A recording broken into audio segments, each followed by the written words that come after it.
Wala na, nakalimutan nyo na. Nakalimutan na nila eh. Oo. GK! Parang,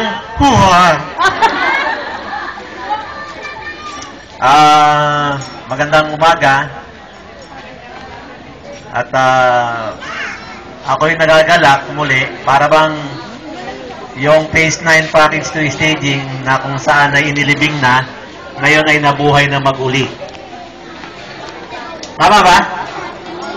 O baka ilibing uli. Nabuhay na mag-uli. Ibig sabihin, kaya tayo nagkaroon ng eleksyon ngayon at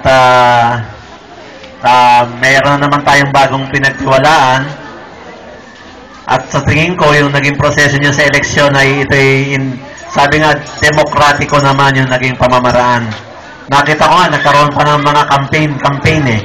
May nakadikit pa mga poster sa paligid. Palagay ko napaka-demokratiko nung ginawa na at ito yung siguro totoong boses ninyo.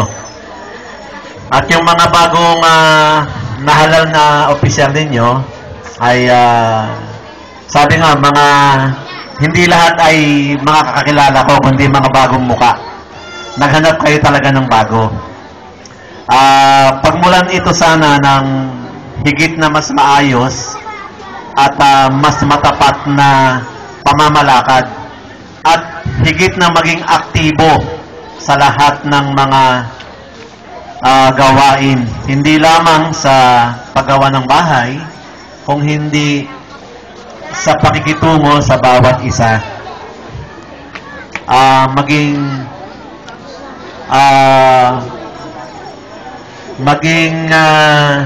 Ano tawag nito? Yung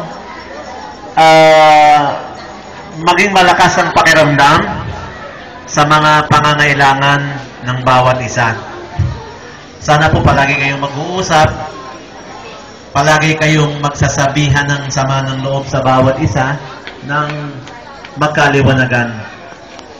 At sana po doon sa mga nakikinig ng mga miyembro ng kapitbahayan, irespeto po natin sila na sila kasi ngayon muli yung kung saan dati natin ginagawa sa mga dati yung officers na ibinababa natin yung mga information galing sa GK, ganun din po mangyayari sa kanila ngayon.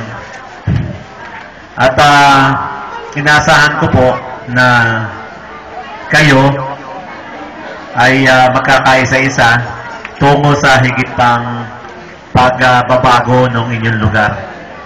Dahil po nakasalalay sa inyo yung pagbabago at patuloy na pagiging isang ehemplo ng bawat Pilipino. Siguro po ang tangi ko na lang na pwedeng maiwan sa inyo ay yung alaala nung mga pinagsamahan natin dito nung una pa lang tayong ginagawa dito, na yun ay ating dadalhin sa pagpapalipat-lipat ng lugar sa Gawad Kalinga. Kami po ay palagi kong sinasabi sa inyo na pansamantala lamang sa lahat ng area. Darating ang panahon, kami ay lilipat din sa ibang area. Kaya po ngayon, si Jerry nandi dito. Si Jerry po pala yung makakasolve ng problema ninyo.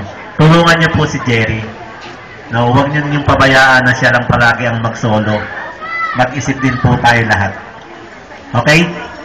So, magandang umaga.